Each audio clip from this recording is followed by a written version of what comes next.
2015 সালে সেই মাহফিল করতে গিয়ে আমাকে লক্ষ্য করে গুলি পর্যন্ত করা হয়েছে। সম্মানিত ভাইয়েরা, এরকম করে তারা চেয়েছিল এই আওয়াজকে বন্ধ করতে, কিন্তু না, কোরআনের আওয়াজ যারা বন্ধ করতে চেয়েছে তাদের আওয়াজই বন্ধ হয়ে গেছে। তারা কি আছে?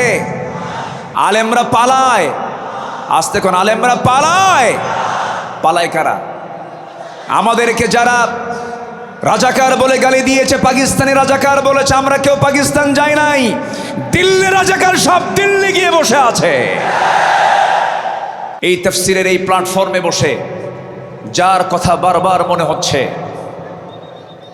যার কথাটা বারবার হৃদয়ে বারবার উকি মারছে, তিনি হচ্ছেন কিংবদন্তি শহীদ আল্লামা দেলাওয়ার হোসেন সাঈদ রাহিমাহুল্লাহ।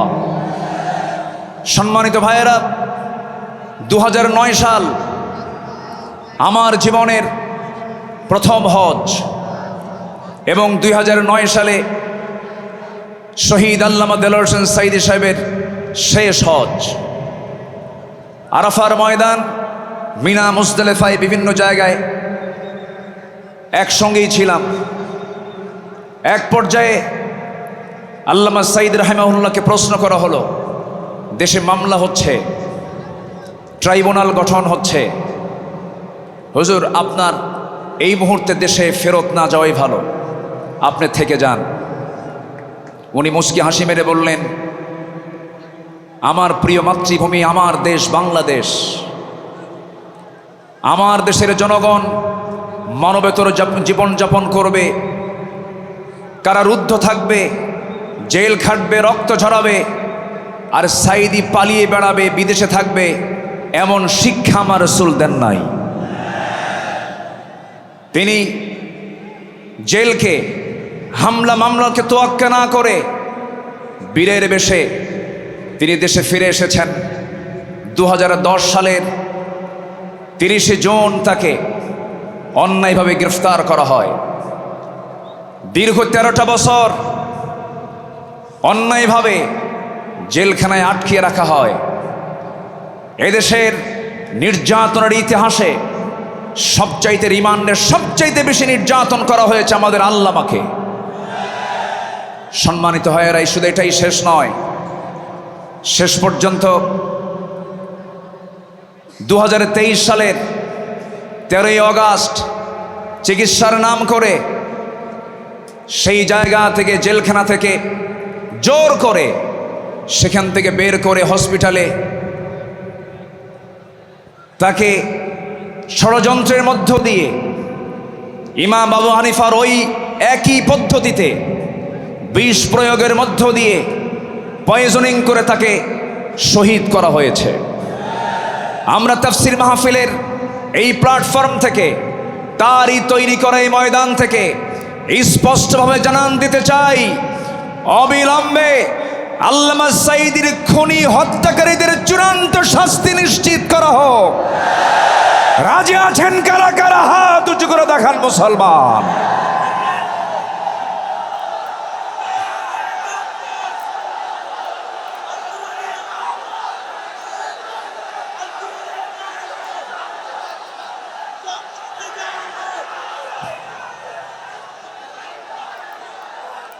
আল্লাহ কবুল করুন, জোরে বলি আমিন। 3টা অপরাধের কোনো ক্ষমা নাই। কয়টা? 3 অপরাধের কোনো ক্ষমা নাই। নাম্বার 1, কতলুন নফস, যারা হত্যাকারী তাদের কোনো ক্ষমা হতে পারে না। নাম্বার 2, আশ-শাইখুজ জানি, যারা বুড়ো জেনাকার, যারা বুড়ো হওয়ার পরও যারা জেনা করে তাদের কোনো ক্ষমা নাই। যারা দিন থেকে বের হয়ে যায় মুরতাদ, তাদের কোনো ক্ষমা নাই। সম্মানিত ভাইয়েরা, সম্মানিত বন্ধুগণ, সম্মানিত উপস্থিতি, আজকের এই উপস্থিতি প্রমাণ করে আগামীর দেশ কোরআনের দেশ, আগামীর দেশ ইসলামের দেশ। আল্লাহ কবুল করুন, জোরে বলে আমিন, আরো জোরে আমিন। আমার পরে আমাদের সবার কলিজার টুকরা মাজলুম দেশে থাকতে পারেন নাই, অনেক জুলুম তার উপর করা হয়েছে। ডক্টর মিজানুর রহমান আজহারি হাফিজাহুল্লাহ আসবেন, কিন্তু এইরকম যদি আপনারা সাইড টক করেন, কথা বলেন, যদি আওয়াজ করেন, আলোচকের কানে যদি সাইড আওয়াজ যদি চলে আসে, আলোচনা কি ভালো হতে পারে? তাহলে এই বিষয়টি একটু খেয়াল করার চেষ্টা আমি অনুরোধ করব, একটু মেহেরবানি করে, কোনো আওয়াজ না করে, মেহেরবানি করে যে যেখানে আছেন মনোযোগ দিয়ে আমরা কথাগুলো শুনবো। জোরে বলি ইনশাআল্লাহ। আমি আলোচনার সূচনায় কোরআনে কারীমের গুরুত্বপূর্ণ একটি সূরা সূরাতুল আহজাব থেকে আমি 4টি আয়াতে কারিমা আমি তেলাওয়াত করেছি, যেখানে আমার নবীকে আল্লাহ তাআলা তার কিছু গুণগত দিক তুলে ধরেছেন। এই পৃথিবীতে যত নবী এসেছেন, সকল নবীর ভিতরে সবচাইতে বেশি সম্মানিত নবী হচ্ছেন মুহাম্মদুর রাসূলুল্লাহ। জোরে বলুন মুহাম্মদুর রাসূলুল্লাহ। আল্লাহ তাআলা তার রাসূলকে নাম ধরে ডাকতে পারতেন, কিন্তু নাম ধরে ডাকেন নাই। কি সম্মান দিয়েছেন! আমার নবীর সম্মানটা কত! আল্লাহ রাব্বুল আলামিন অন্য নবীদের নাম ধরে ডেকেছেন, ডাক দিয়েছেন। আল্লাহ রাব্বুল আলামিন বলছেন, ইয়া আদামু উসকুন আনতা ওয়া যাওজুকাল জান্নাহ। ডাক দিয়েছেন, ওয়া মা তিলকা বিয়ামিনিকা ইয়া মূসা। ডাক দিয়েছেন, ইয়া ইয়াহইয়া খুযিল কিতাবা বিকুওয়াহ। আল্লাহ তাআলা সব নবীকে হরফে নিদা প্রয়োগ করে ডাক দিয়েছেন, কিন্তু একটা বারের জন্য আমার রাসূলকে নাম ধরে ডাকলেন না, অথচ কোরআন তার উপরে নাজিল হয়েছে। আল্লাহ রাব্বুল আলামিন যেখানেই তার নামটা নিয়েছেন, সেখানেই তার গুণটা বর্ণনা করেছেন। এক জায়গায় বলছেন মুহাম্মাদুর রাসূলুল্লাহ والذين معه أشداء على الكفار رحماء بينهم تراهم ركعا سجدا يبتغون فضلا من الله ورضوانا سيماهم في وجوههم من أثر السجود জোরে বলুন আল্লাহু আকবার। আরেক জায়গায় আল্লাহ রাব্বুল আলামিন তার নাম নিয়ে বলছেন, ওয়া মা মুহাম্মাদুন ইল্লা রাসূল قد خلت من قبله الرسل। কিন্তু আল্লাহ রাব্বুল আলামিন কোথাও নামকে সম্বোধন করে ডাক দেন নাই, আরেক জায়গায় ডাক দিচ্ছেন, ইয়া আইয়ুহাল মুযাম্মিলু কুমিল লাইলা ইল্লা কালিলা নিসফাহু আও ইনকুস মিনহু কালিলা। আরেক জায়গায় ডাক দিচ্ছেন, ইয়া আইয়ুহাল মুদ্দাসসির কুম ফাআনযির ওয়া রাব্বাকা ফাকাব্বির ওয়া সিয়াবাকা ফাতাহহির। জোরে বলুন আল্লাহু আকবার। ঠিক এই জায়গায় আল্লাহ রাব্বুল আলামিন সূরাতুল আহজাবের 45 নম্বর আয়াতে আল্লাহ রাব্বুল আলামিন তাকে কি সুন্দর করে ডাক দিচ্ছেন, ইয়া আইয়ুহান নাবিয়্যু ইন্না আরসালনাকা শাহিদাও ওয়া মুবাশশিরাও ওয়া নাযীরাও ওয়া দাঈয়ান ইলাল্লাহি বিইذনিহি ওয়াসিরাজাম মুনীরা। জোরে বলুন আল্লাহু আকবার। হে আমার নবী, আমি আপনাকে পাঠিয়েছি সাক্ষী করে, শাহিদ করে, মুবাশশির করে, সুসংবাদদাতা করে, ওয়া নাযীরা ভীতি প্রদর্শনকারী করে পাঠিয়েছি, এবং আল্লাহর পথে দায়ী করে পাঠিয়েছি। আমার আল্লাহ তাআলা আমার রাসূলকে এত সম্মান দিয়েছেন। দুঃখজনক হলো সত্য, বিগত 16 বছর শুধু আলেমদের উপরে নির্যাতন হয়েছে তা নয়, আমার রাসূলকে নিয়ে বাজে কটূক্তি পর্যন্ত করা হয়েছে, ঠিক কিনা? রাসূলকে নিয়ে অনেক কটূক্তিও করেছে বিভিন্ন ব্লগাররা। আমার দেশে কিছু বুদ্ধিজীবী আছে যাদের কাজই হলো ইসলাম নিয়ে বাজে কথা বলা, রাসূলকে নিয়ে বাজে কথা বলা। রসুলকে নিয়ে বলা হয়েছে, এমনভাবে কথা বলা হয়েছে রসুল নাকি ছিলেন জেনাকার, রসুলকে জঙ্গি মোহাম্মদ বলে গালি দিয়েছে। ওরা 16 বছর আমাদের তালিকা করেছে, আমরা এখন নাস্তিকদের তালিকা করতে চাই। কোন নাস্তিক কুলাঙ্গারের জন্য বাংলার জমিন আর হতে পারে না। সম্মানিত ভাইয়েরা, সম্মানিত বন্ধুগণ, আল্লামা সাঈদীর ফাঁসি রায় দিয়ে এক কুলাঙ্গার বিচারপতি, কি নাম? হ্যাঁ, মানিক। হ্যাঁ, 2 বছর আগে, বছর 2 আগে আমার নামেও তালিকা করেছিল, 116 জন আলেমের তালিকা করেছিল। 2 বছর পার হয় নাই, আল্লাহ তাআলা তার উপযুক্ত জবাব দিয়ে দিয়েছেন। ছাত্র বৈষম্য বিরোধী আন্দোলনে যারা অগ্রণী ভূমিকা পালন করেছেন তাদের জন্য দোয়া করতেই হয়। সম্মানিত ভাইয়েরা, এই পেকুয়ার মাটিতে চট্টগ্রাম বিভাগের প্রথম শহীদ হয়েছে এই চট্টগ্রামের এই পেকুয়ার সন্তান শহীদ অসীম। শহীদ অসীমের বাবা আছে কিনা জানি না। তাদের রক্তের বিনিময়ে, তাদের ত্যাগের বিনিময়ে এই বিজয় এসেছে। যুবকরা, তোমরা কোনো আদর্শ আর লালন করতে যাবে না। যুবকরা, তোমরা বিজয় পেয়েছ, এই বিজয়কে ধরে রাখার জন্য একটা আদর্শ লালন করতে হবে, সেটা হচ্ছে মুহাম্মদ সাল্লাল্লাহু আলাইহি ওয়াসাল্লাম। তাহলেই সফল হবে। লাকাদ কানা লাকুম ফি রাসূলিল্লাহি উসওয়াতুন হাসানা লিমান কানা ইয়ারজুল্লাহ ওয়াল ইয়াউমাল আখির ওয়া যাকারাল্লাহা কাসীরা।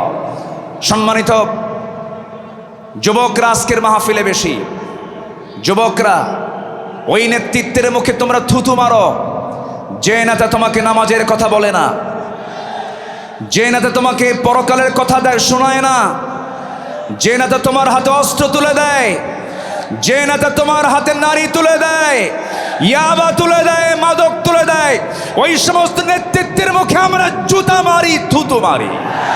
রাজি আছেন কারা কারা? হাত উঁচু করে দেখা।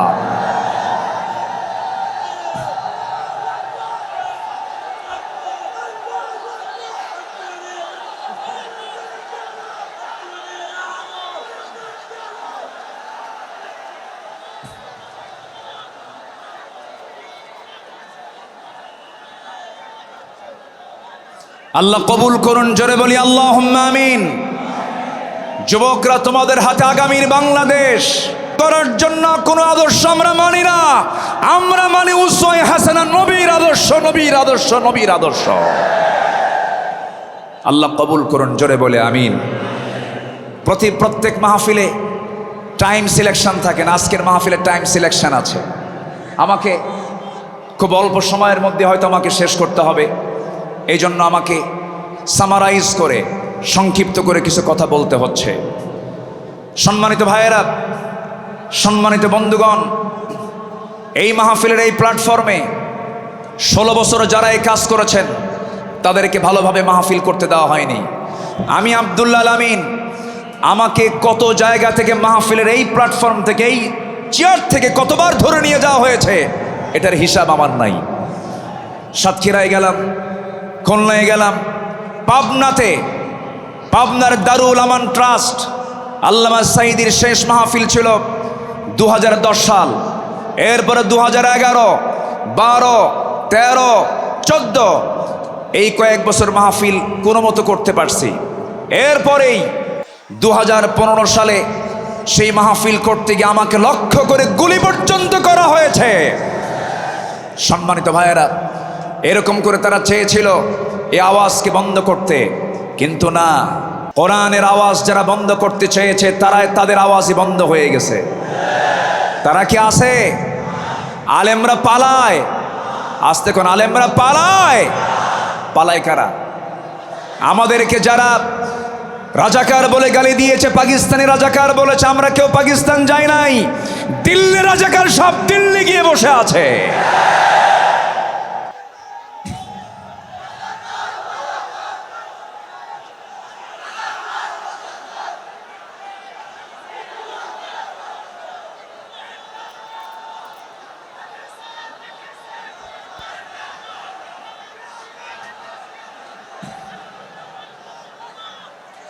সম্মানিত হাজিরিন, সম্মানিত ভাইয়েরা,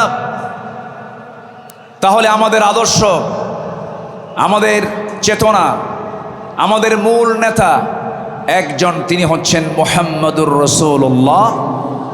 মুহাম্মদুর রাসূলুল্লাহ। রসুলকে আমরা মানবো এক জায়গায় না সব জায়গায়? আসতে বলবেন না, এক জায়গায় না সব জায়গায়? সব জায়গায়।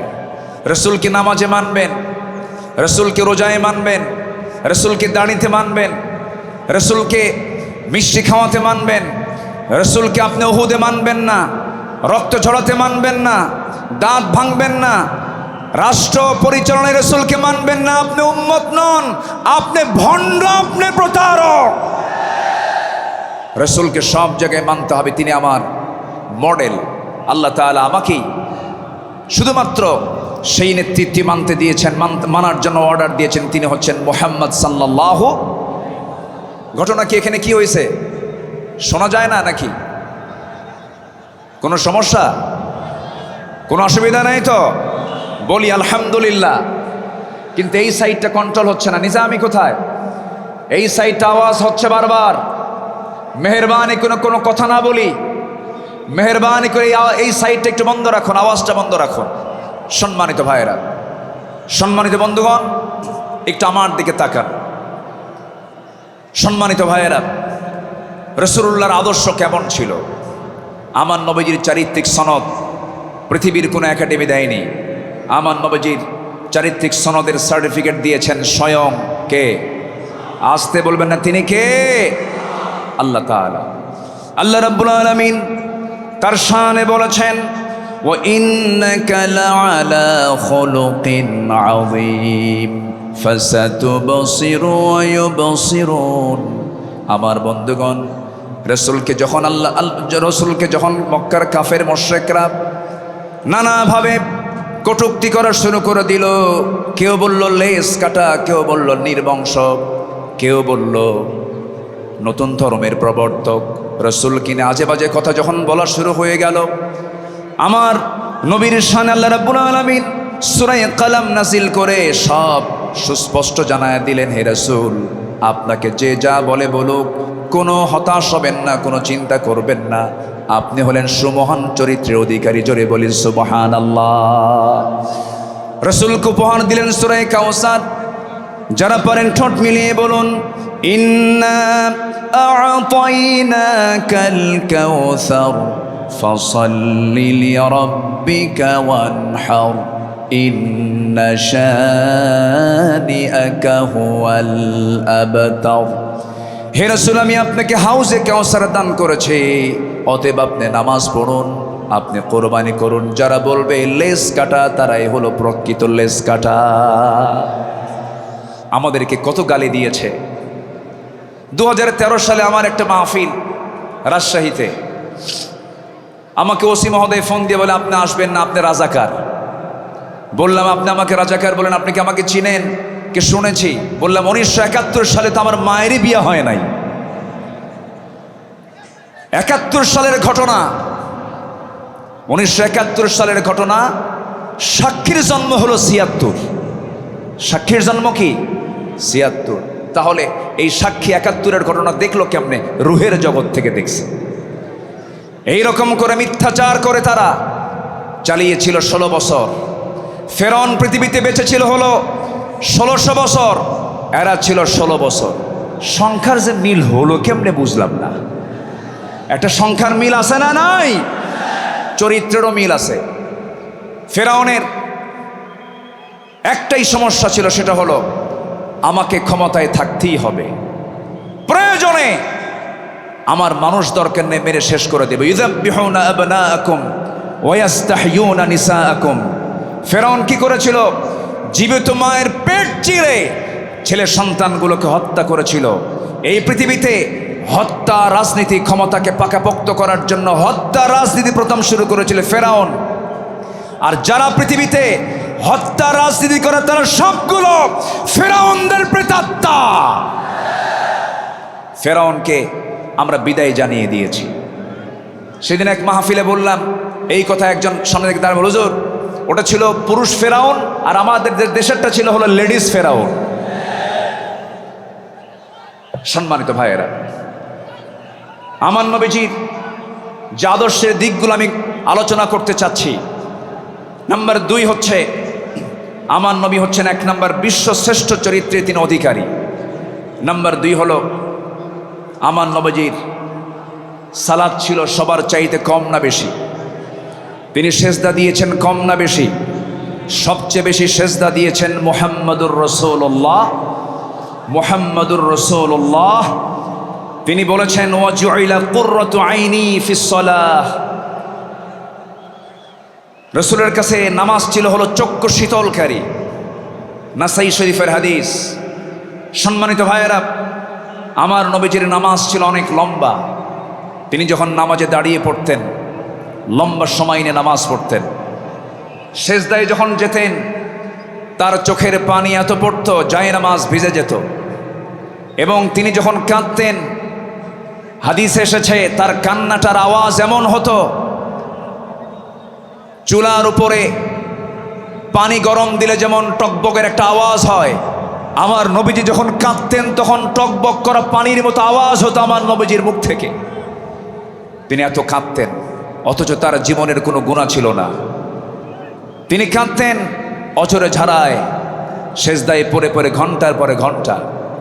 কোন এক রাতের আধারে আমার নবীজি সেজদায় পড়ে কাঁদতেছেন, পাশে বসে আছেন আম্মা জান আয়েশা সিদ্দিকা রাদিয়াল্লাহু তাআলা আনহা। আমার নবীজি লম্বা সময় সেজদার মধ্যে পড়ে আছেন, তিনি সেজদা থেকে মাথা ওঠান না। নবীজির কোনো আওয়াজ নাই, নবীজির কোনো শব্দ নাই। ঘন্টা পার হয়ে যায়, আম্মা জান আয়েশা মনে করছেন রাসূল বুঝে ইন্তেকাল করলেন কিনা। নবীজির গায়ে চিমটি কাটলেন, চিমটি কাটার সঙ্গে সঙ্গে তিনি নড়ে উঠলেন। সালাম ফেরা শেষ হলো। রাসূল বলছেন আয়েশা তুমি আমাকে চিমটি কাটলে কেন? হুজুর আপনি নড়াচড়া করেন না, আমি আপনাকে চিমটি কেটে বুঝলাম আপনি জীবিত আছেন কিনা। রাসূল বলছেন আয়েশা রে, কাল হাসরের ময়দানে আল্লাহ যদি আমাকেও পাকড়াও করেন পার পাওয়ার আমারও কোনো উপায় থাকবে না, কিন্তু ইল্লা ইয়াতাযাম্মাদানি আল্লাহ, কিন্তু আল্লাহ পাক আমাকে রহমতের চাদর দিয়ে আমাকে আবৃত রাখবেন। জোরে বলি সুবহানাল্লাহ। নবীজি ছিলেন নাম্বার 3 সর্বশ্রেষ্ঠ সম পালনকারী। তিনি সারা জীবন প্রতি সোমবার এবং বৃহস্পতিবার তিনি সম পালন করতেন। আমার নবীজি তু'রাদুল আমালু ইয়াওমাল ইসনাইন ওয়াল খামিস ফাউহিব্বু আই ইউ'রাদা আমালি ওয়া আনা সাইম। আমার নবীজির সোমবার এবং বৃহস্পতিবার তার রোজা কখনো বাদ হতো না। শাবান মাসে সবচেয়ে বেশি তিনি রোজা পালন করেছেন। যুবকরা যৌবনকে কন্ট্রোল করতে হবে। তোমার যৌবন নষ্ট করা যাবে না। তোমার চরিত্র সাইয়েদনা ইউসুফের মতো হতে হবে। আগামীর নেতৃত্ব দিতে গেলে বিবাহ পূর্ব কোনো অবৈধ রিলেশন করা যাবে না, নোংরামি করা যাবে না। কিছু যুবক আছে দেখতে পাবে গার্লস স্কুলের সামনে যায়া কিছু যুবক আছে ইতিমের মতো বসে থাকে। আছে না? কিছু আছে না? নাই? ইতিমের মতো বসে থাকে, বাপও নাই মাও নাই। না, তোমার এগুলো করা যাবে না। তোমার সামনে বহু কাজ পড়ে আছে। আলিয়া তোমাকে ডাকবে, লাইলি তোমাকে ডাকবে। সাইয়েদনা ইউসুফের চরিত্র নিয়ে রাজুলুন ইযা দাআতহু ইমরাতান যাত হাসাবিন ওয়া জামালিন ইন্নী আখাফুল্লাহ। যখন তোমাকে কোনো সুন্দরী নারী যখন প্রেমের প্রস্তাব দিবে, কুপ্রস্তাব দেবে, তুমি বলে ফেলবে আমি কাকে ভয় করি? আল্লাহকে ভয় করি। এই চরিত্র নিয়ে তোমাকে এগুতে হবে। তোমার যৌবনকে কন্ট্রোল করার জন্য যদি কষ্ট হয় তোমার খুব বেশি, প্রয়োজনে রোজা রেখে দেবে। বলেছেন মুহাম্মদ সাল্লাল্লাহু আলাইহি ওয়াসাল্লাম। চরিত্রকে ধ্বংস করা যাবে না। ইউরোপ আমেরিকার সবচাইতে বড় ষড়যন্ত্র হলো,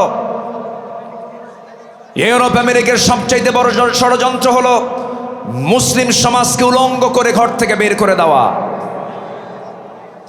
অ্যাটম বম যতটুকু না ক্ষতিকর, তার চাইতে বড় ক্ষতিকর হলো আমেরিকার হলিউড, ভারতের বলিউড। যুবকরা ওই সমস্ত নোংরামি তোমার জীবনে আনা যাবে না। তোমার মাথার চুল থেকে শুরু করে নিয়ে পা পর্যন্ত প্রত্যেকটা জায়গায় থাকতে হবে নবীর আদর্শ। কিসের আদর্শ? নবীর আদর্শ।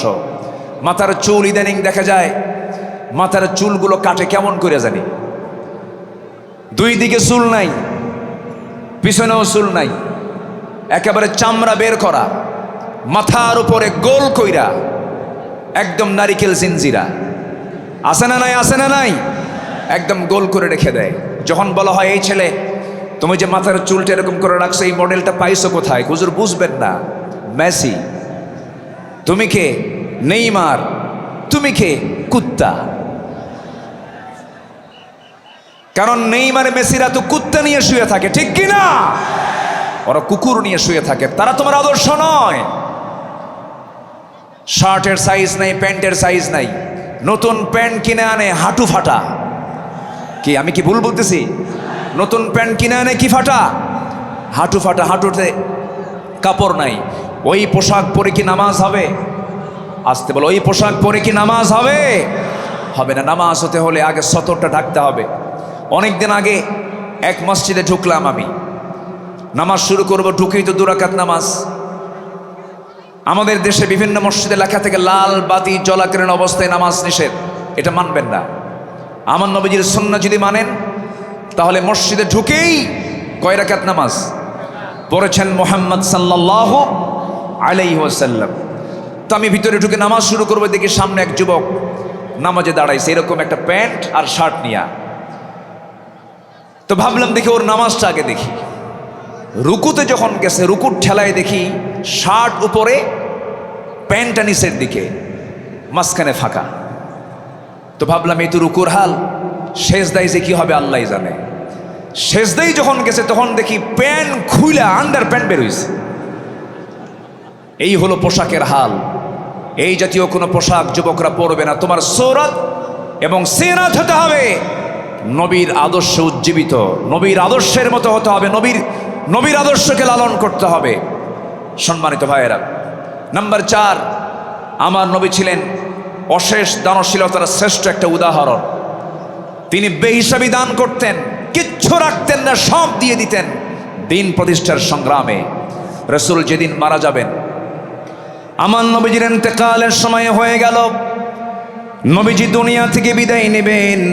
আম্মাজান আয়েশার মাথা, আম্মাজান আয়েশার উরুর উপরে মাথা রেখেছেন। নবীজি যে কোনো মুহূর্তে দুনিয়া থেকে বিদায় নেবেন। এমন সময়ে বলছেন, আয়েশা রে, আমি মনে হয় দুনিয়া থেকে বিদায় নেব, আমার মনে হয় বিদায় লগনটা চলে আসছে, যে কোনো মুহূর্তে মালাকুল মউত চলে আসবে। দেখো তো আমার ঘরের মধ্যে কোনো কিছু আছে নাকি। গোটা ঘর তালাশ করে কয়েকটা স্বর্ণের টুকরা বের হলো। আমার নবীজি হাতের তালুতে নিয়ে বললেন, আয়েশা, এতটুকুন সম্পদ আমি রাখতে চাই না, এতটুকুন সম্পদ আমি একামতে দিনের কাজে আমি দান করে দুনিয়া থেকে বিদায় হতে চাই। আমার নবীজি 2 হাতে দান করেছেন। নাম্বার 5 হলো পৃথিবীর সবচাইতে শ্রেষ্ঠ সৎ প্রেম এবং সৎ ন্যায়পরায়ণ স্বামী ছিলেন। আম্মা জান আয়েশা বলেন, রাসূল আমাকে এত পরিমাণ ভালোবেসেছেন। রাসূল বলেছেন, শরীর খাবার যেমন শ্রেষ্ঠ, আমার স্ত্রী হলো সবার মধ্যে শ্রেষ্ঠ। আমি আয়েশাকে দারুণ ভালোবাসি। আমার নবীজি একজন আদর্শ স্বামী ছিলেন, শ্রেষ্ঠ স্বামী ছিলেন। আমার নবীজির চারিত্রিক গুণ নিয়ে যদি আমরা আলোচনা করতে যাই, গোটা রাতেও শেষ হবে না, কেউ কোনোদিন শেষও করতে পারবে না। কারণ তার চারিত্রিক সনদ আল্লাহ পাক নিজে দিয়েছেন। আর তার চরিত্র হলো কানা খুলুকুহুল কোরআন, তার চরিত্রই হলো কোরআনে কারীম। জোরে বলি সুবহানাল্লাহ। আমার নবী নাম্বার 6, তিনি ছিলেন একজন অলংকারিত শ্রেষ্ঠ বাবা। এমন বাবা পৃথিবীতে আর খুঁজে পাওয়া যাবে না। রাসূল 4 মেয়ের বাপ ছিলেন। কয় মেয়ের বাপ ছিলেন বলেন? আস্তে কয় মেয়ের বাপ ছিলেন? আল্লাহ পাক আমাকেও আপনাদের দোয়ায় 4টা মেয়ের বাবা আমাকে বানিয়েছেন। এত আস্তে আলহামদুলিল্লাহ বললেন, বিয়ে কি আপনি দিবেন নাকি? এটা জোরে বলেন না আলহামদুলিল্লাহ। 4টা মেয়ের বাবা ছিলেন মুহাম্মদ সাল্লাল্লাহু আলাইহি ওয়াসাল্লাম। নবীজি মেয়েদেরকে বিয়ে দিয়েছেন। সাইয়েদনা ওসমানকে মেয়ে দিয়েছেন, আবার সাইয়েদনা আলীকেও মেয়ে দিয়েছেন। একজনকে দিয়েছেন ধনী ছেলের সাথে, আরেকজনকে দিয়েছেন গরিব ছেলের সাথে। রাসূল কি ব্যালেন্স করেছেন। সবচেয়ে প্রিয়, সবচেয়ে আদরের দুলালি ফাতিমাকে গরিব ছেলের সঙ্গে বিয়ে দিয়েছেন। বিয়ে যেদিন দিলেন, রাসূল বললেন, ও ফাতিমা, আমি তোমাকে এমন স্বামী তোমার হাতে তুলে দিলাম, এমন স্বামী আমি তোমাকে দিলাম যার সম্পদ নাই, টাকা নাই, পয়সা নাই, ঘর নাই, বাড়ি নাই, কিচ্ছু নাই, কিন্তু মাথা থেকে পা পর্যন্ত তাকওয়া দিয়ে ভরা। জোরে বলে সুবহানাল্লাহ। এমন স্বামী তোমাকে দিলাম। চলে যাও বাবার ঘর থেকে স্বামীর ঘরে গিয়ে করে খাও। মৃত্যুর দিন পর্যন্ত যেন স্বামীর বিরুদ্ধে একটা নালিশ আমার কানে না আসে। এই কথা বলে বিদায় দিয়ে দিলেন। আমার নবীজি 3 দিন পার হয় নাই, ফাতিমাকে না দেখলে তিনি অস্থির হয়ে যেতেন। আমার ফাতিমা কোথায় গেল, আমার ফাতিমা কোথায় গেল। আমার নবীর ঘরে একদিন ফাতিমা আসলেন। বসে বসে তিনি সালাত আদায় করছেন। রাসূল বলছেন, ফাতিমা বসে বসে নামাজ পড়া তো তোমার ঠিক নয়, তুমি তো যুবতী মানুষ। এবার তিনি বলছেন, আব্বা জান, আমিও জান আমি বসে বসে নামাজ পড়ি না, কিন্তু দাঁড়িয়ে দাঁড়িয়ে নামাজ পড়ার হেতু হলো আমি যে দাঁড়িয়ে দাঁড়িয়ে নামাজ পড়ব, আমার গায়ে যে জামাটা দেখতে পাচ্ছেন বাবা, এর পেছনের একটা অংশ তালিযুক্ত অংশ আছে। আমি যদি দাঁড়িয়ে থেকে নামাজ আদায় করতে যাই, আপনার চোখে এই তালি অংশটুকু পড়তে পারে। আপনি হয়তো আমার স্বামীর ব্যাপারে নেগেটিভ সেন্স আনতে পারেন, হারে আমার মেয়ে কালী কাপড়ে কষ্ট দেয়, আমার স্বামীর এতটুকু দুর্নাম প্রকাশ পেয়ে যাক, আমি এটা চাই নাই বলে আমি বসে বসে নামাজ আদায় করছি। জোরে বলি সুবহানাল্লাহ।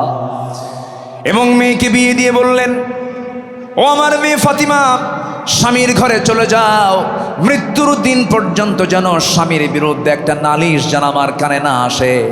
সংসার করে খাও, বিয়ের পরে বাবার ঘরের চাইতে শ্রেষ্ঠ ঘর হলো স্বামীর ঘর, স্বামীর ঘরে করে খাও। কিন্তু আজকের বাপরা কি তা কয়? আজকের বাপরা কি কয় জানেন? মেয়ে বিয়ে দিয়ে কয়, মা চলে যা স্বামীর ঘরে, যদি কিছু বলে শুধু ফোন দিবি, খাইয়া ফালামো। ঠিক আছে না? না, এই আচরণ করা ঠিক নয়। আমার নবীজি একদিন বসে আছেন, ফাতিমা রাদিয়াল্লাহু তাআলা আনহা তিনি তার আব্বার সঙ্গে দেখা করার জন্য আসছেন। এসে বলছেন, আব্বা আপনি হলেন রাষ্ট্রপ্রধান, আপনি যা বলবেন তাই হয়ে যাবে। আমি অভিযোগ নিয়ে আসি না, স্বামীর সঙ্গে পরামর্শ করে এসেছি। আমরা যে ঘরে থাকি ভাড়ার ঘর, মেঝেটা কাঁচা, গায়ে পায়ে কাপড়ে ময়লা লেগে যায়। আপনার 2টা নাতি হাসান হোসাইন, এদেরকে নিয়ে আমি সামলাতে পারি না। দেখুন তো একটা খাদেম নিযুক্ত করা যায় নাকি, একটা কাজের মানুষ নিযুক্ত করা যায় নাকি? আমার রাসূল বলছেন, ও আমার কলিজার টুকরা মেয়ে ফাতিমা, এদিকে আসো। তোমার বাবা তার নিজের কাপড় নিজে ধৌত করে, নিজের ঘর নিজে ঝাড় দেয়। তোমার পিতা কারো সাহায্য নেয় না তার ব্যক্তিগত কাজের ক্ষেত্রে। আমি চাই আমার মেয়ে ফাতিমা তুমি এমনই থেকে যাও, দুনিয়াটাকে বড় করার চেষ্টা করো না ফাতিমা। আমি তোমাকে একটা আমল শেখায় দিচ্ছি, তুমি যাও সে আমলটা করো। সুবহানাল্লাহ, আলহামদুলিল্লাহ, আল্লাহু আকবার 33, 34 বার করে সকাল সন্ধ্যা পড়বে। আমার আল্লাহ তোমার সমস্ত কাজের জিম্মাদার হয়ে যাবেন। জোরে বলি সুবহানাল্লাহ। আমার বন্ধুগণ, নাম্বার 7 হলো রাষ্ট্রে প্রথম মসজিদ প্রতিষ্ঠা তিনি করেছেন, ইসলামী সংস্কৃতি প্রতিষ্ঠা করেছেন। নাম্বার 8 হলো বিশ্ববাসীর জন্য তিনি প্রেরিত কোরআনের প্রথম এবং শ্রেষ্ঠ প্রধান শিক্ষক তিনি। ইন্নামা বুইসতু মুআল্লিমান বুইসতু লিউতাম্মিমা মাকারিমাল আখলাক। রাসূল বলেন, আমি পৃথিবীতে প্রেরিত হয়েছি মানুষের চারিত্রিক মানকে তার চূড়ান্ত শিখরে পৌঁছে দেবার জন্য। জোরে বলি সুবহানাল্লাহ। নাম্বার 9 হলো যুদ্ধের ময়দানে তিনি ছিলেন অগ্রগামী, সাহসী একজন নেতা। বদর, উহুদ, খন্দক, এই সমস্ত যুদ্ধ তার প্রমাণ। প্রতিটা যুদ্ধে আমার নবী সবার পেছনে না সবার আগে, সবার পেছনে না সবার আগে, সবার আগে। সবচেয়ে মার খেয়েছেন উহুদের ময়দানে, সবচেয়ে বেশি রক্ত ঝরিয়েছেন মুহাম্মদুর রাসূলুল্লাহ, মুহাম্মদুর রাসূলুল্লাহ সাল্লাল্লাহু আলাইহি ওয়াসাল্লাম। নাম্বার 10, সময় তো অল্প, আমাকে সংক্ষিপ্ত করে বলতে হচ্ছে। নাম্বার 10, সর্বদা তওবার জন্য অস্থির চিত্তের অধিকারী, অস্থির মনের অধিকারী। সর্বদা তিনি তওবা করতেন এবং তিনি বলতেন, তুবু ইলাল্লাহ ফাইন্নী আতুবু ফিল ইয়াউমি মিআতা মাররা। ও আমার সাহাবীরা, তোমরা বেশি করে তওবা করো, আমি বিশ্বনবী সারাদিনে 100 বারেরও বেশি বার তওবা করি। আল্লাহু আকবার। এই আমলগুলো আল্লাহ পাক সবাইকে করার তৌফিক দান করুন। জোরে বলি আমিন। নাম্বার 11, এই পৃথিবীতে তিনি সবচাইতে বড় জাকির ছিলেন, সবচাইতে বেশি তিনি জিকির করানেওয়ালা ছিলেন মুহাম্মদ সাল্লাল্লাহু আলাইহি ওয়াসাল্লাম। তিনি বলেছেন, মান ক্বালা সুবহানাল্লাহ ওয়া বিহামদিহি ফি ইয়াউমিন মিআতিন মাররাতিন হুত্তাত খতায়াহু ওয়া ইন কানাত মিসলা জাবাদিল বাহর। অর্থাৎ যদি কেউ 100 বার সুবহানাল্লাহ বিহামদিহি এটা যদি বলতে পারে, তাহলে সমুদ্রের ফেনা পরিমাণও যদি গুনাহ হয়, সেই গুনাহ আল্লাহ পাক তার জীবন থেকে সাফ করে দিবেন। রাসূল তার জিহ্বা সর্বক্ষণ কার জিকিরে ব্যস্ত থাকতো? আসতে বলবেন, কার জিকিরে ব্যস্ত থাকতো? আল্লাহর জিকিরে। নাম্বার 12 হলো ধৈর্যশীলতার জীবন্ত উদাহরণ ছিলেন মুহাম্মদুর রাসূলুল্লাহ সাল্লাল্লাহু আলাইহি সাল্লাম। ধৈর্য কাকে বলে, ধৈর্য কি, তার বাস্তব প্রমাণ হচ্ছেন মুহাম্মদ সাল্লাল্লাহু আলাইহি ওয়াসাল্লাম। মক্কায় 13টা বছর তিনি মার খেয়েছেন, কত নির্যাতন সহ্য করেছেন, কত অত্যাচার তিনি সহ্য করেছেন। মক্কার 13 বছরের সাহাবা কেরামকে মেরে মেরে রক্তাক্ত করেছে। খাব্বাবকে মেরে জ্বলন্ত অঙ্গার পিঠের মধ্যে ঢুকে গেছে, চর্বি দিয়ে অঙ্গার নিভে গেছে, তবুও তাদের মুখ থেকে একবারের জন্য বাদ যায়নি লা ইলাহা ইল্লাল্লাহ। কি ধৈর্যশীলতার তিনি পিরামিড ছিলেন, ধৈর্যের এক পিরামিড ছিলেন মুহাম্মদ সাল্লাল্লাহু আলাইহি ওয়াসাল্লাম। মক্কার মাটিতে নির্যাতন করা হয়েছে, সাহাবে কেরামদের উপরে অমানবিক পাশবিক অত্যাচার করা হয়েছে, কিন্তু এক চুল পরিমাণ তারা নড়েন নাই। বেলালের কথা কে না জানেন, সুমাইয়ার কথা কে না জানেন, ইয়াসার পরিবারের কথা কে না জানেন। এই সমস্ত সাহাবে কেরামের রক্তদানের মধ্য দিয়ে দিন কায়েম হয়েছে। সম্মানিত ভাইয়েরা, দিন কায়েমের জন্য যদি ধৈর্যের পরিচয় দিয়ে 13 বছর মক্কায় মার খেয়ে মদিনার 10 বছরে যদি সাহাবে কেরামের জীবন দিতে হয়, আমার নবীজির দান্দা মোবারক শহীদ করতে হয়, কোমর যদি হারাতে হয়, আমার নবীজির মাথা থেকে পা পর্যন্ত অসংখ্য আঘাতের চিহ্ন যদি বহন করতে হয় নবীজির জীবন থেকে, সেই দিন কায়েমের জন্য আগামীর বাংলাদেশ আমরা দিন প্রতিষ্ঠার জন্য যদি আমাদের রক্ত দিতে হয়, জীবন দিতে হয়, সেই নবীর পন্থায় কি জানমাল কোরবান দিতে রাজি আছেন? রাজি আছেন কারা কারা? হাত উঁচু করে আল্লাহকে সাক্ষী রেখে দেখায় দেন।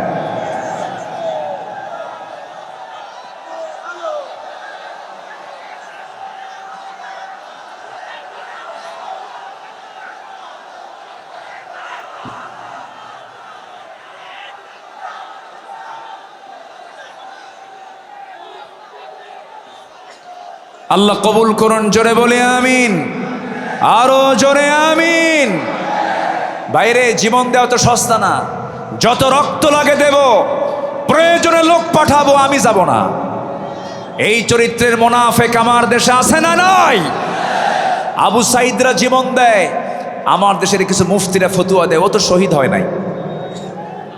হ্যাঁ, আবু সাইদরা জীবন দেয়, শহীদ অসীমরা জীবন দেয়, আমার দেশের কিছু ফতুয়া সন্ত্রাস, এগুলো ফতুয়া সন্ত্রাস। এরা ফতুয়া দেও নাকি শহীদ হয় নাই, তুমি কোন কসু করছো? আমার দেশে 16 বছর অনেক ওলামা, অনেক আলেম আমার দেশে অবস্থান করছেন, এখনো আছেন। বিগত 16 বছর তাদের উপর একটা মামলা তো দূরের কথা, একটা আঁচড়ও গায়ে লাগে নাই। দেশ যখন পট পরিবর্তন হয়েছে, চোরের মায়ের বড় গলা। মুনাফিক চেনা যায় নামাজে নয়, মুনাফিক চেনা যায় রোজায় নয়, মুনাফিক চেনা যায় সূরাতে নয়, মুনাফিক চেনা যায় হলো ময়দানে, মাঠে, জিহাদের প্রান্তরে। সম্মানিত ভাইয়েরা, আমার সময় ফুরিয়ে যাচ্ছে, আমি যে কোনো মুহূর্তে শেষ করে দেব। আজকের মাহফিলের আরো কাঙ্ক্ষিত মেহমান আছেন, বিশেষ করে আমার পরপরই আসছে নাকি?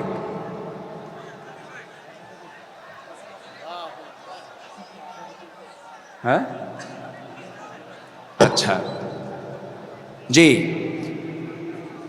বিশেষ করে এদেশের ইসলামী আন্দোলনের জীবন্ত শহীদ তালহা বিন ওবায়দুল্লাহর যোগ্য উত্তরসূরি ডক্টর শফিকুল ইসলাম মাসুদ হাফিজাহুল্লাহ, তিনি অল্প সময়ের মধ্যে আমাদের মাঝে আসবেন। জোরে বলি ইনশাআল্লাহ, জোরে বলি ইনশাআল্লাহ। তার বয়ান ছিল মাগরিবের পরেই, উনি আসতে একটু পথে জ্যামের কারণে দেরি হচ্ছে বিধায় আমি আগেই উঠেছি। উনি ওনার তেজোদ্দীপ্ত হৃদয়ের খোরাক আপনাদের জুটাবেন। জোরে বলি ইনশাআল্লাহ, আরো জোরে বলি ইনশাআল্লাহ। সম্মানিত হাজিরিন, নাম্বার 12 যে গুণটার কথা বলছিলাম, আমার নবী ছিলেন ধৈর্যশীলতার এক মূর্ত প্রতীক। তায়েফের ময়দানে গিয়ে রসুল দাওয়াত দিতে গিয়ে ফুল পেয়েছেন না পাথর পেয়েছেন? আসতে কয়, ফুল পেয়েছেন না পাথর পেয়েছেন? পাথর পেয়েছেন। আমার নবীজি মক্কার মাটিতে দাওয়াত দিতে গিয়ে নবীর বিরুদ্ধে মামলা হয়েছে, হামলা হয়েছে, নির্যাতন হয়েছে, আঘাত করা হয়েছে, রক্তাক্ত করা হয়েছে। রসুল 13 বছর মার খেয়েছেন, কিন্তু মদিনায় আসার পরে তিনি শুধু মার খান নাই, মার দিয়েছেন। এখান থেকে প্রমাণ হয় মায়ের খাওয়া যেমন সুন্নাত, মায়ের দেওয়া তেমন সুন্নাত। প্রয়োজনে বাতিল শক্তিকে আঘাত করার জন্য মায়ের দিতে হবে। রাজি আছেন কারা কারা? হাত উঁচু করে দেখান। যে আমি তো দাঁড়াতে বলিনি, আমি তো দাঁড়াতে বলিনি ভাই, আপনি দাঁড়িয়ে আছেন, আরেক ভাইয়ের কষ্ট হচ্ছে। একজন দাঁড়িয়ে আছেন, আরেক ভাইয়ের কষ্ট হচ্ছে। আপনি কি কষ্ট দিতে চান? এই মুহূর্তে বসে পড়ুন, বসুন বসুন। আমি জানি আপনি দাঁড়াইছেন কেন, কোমর লেগে গেছিল। আর কতক্ষণ থাকা যায়? প্রচন্ড ধৈর্যশীলতার পরিচয় দিচ্ছেন আপনারা। এদিকে আমার আলোচনা চলতেছে, 12 নম্বর হলো ধৈর্যশীলতা। ধৈর্য ধারণ করার শক্তি দাও গো মেহেরবান, আমায় দাও গো মেহেরবান। ধৈর্য ধারণ করার শক্তি দাও গো মেহেরবান, আমায় দাও গো মেহেরবান।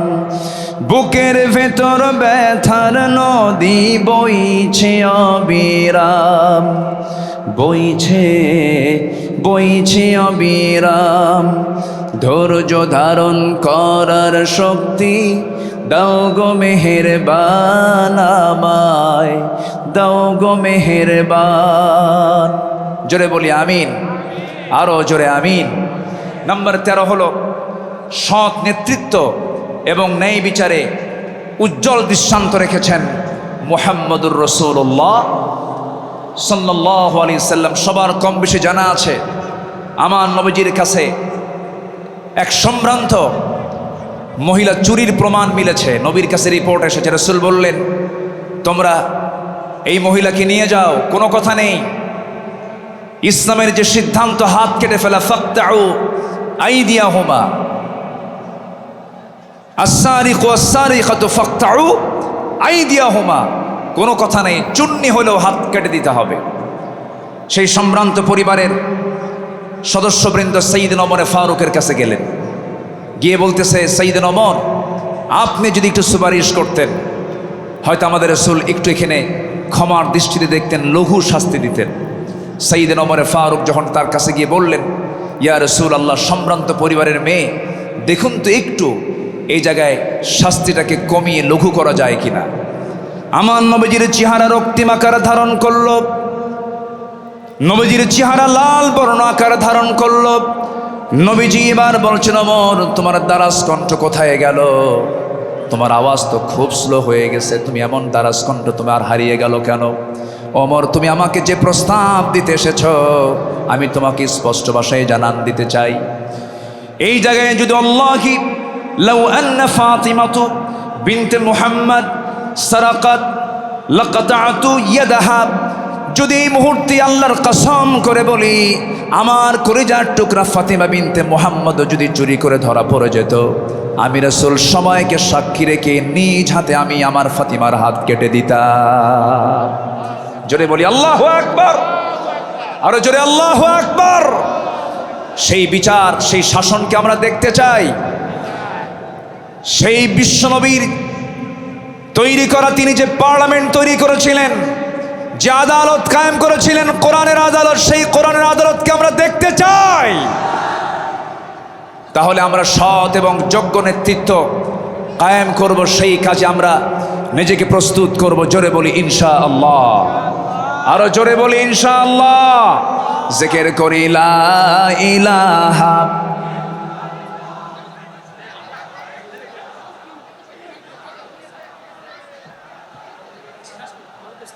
আসছে আরো জোরে লা ইলাহা, আরো জোরে সুবহানাল্লাহ ওয়ালহামদুলিল্লাহ, লা ইলাহা ইল্লাল্লাহ মুহাম্মাদুর রাসূলুল্লাহ সাল্লাল্লাহু। সবার কাছে দোয়া চাই, সবাইকে আমার জন্য দোয়া করবেন। সবার কাছে দোয়া আছে, সবার জন্য দোয়া করে আমি এখানে শেষ করছি। সুবহানাকাল্লাহুম্মা ওয়া বিহামদিকা আশহাদু আল লা ইলাহা ইল্লা আনতা আস্তাগফিরুকা ওয়া আতুবু ইলাইক। আসসালামু আলাইকুম।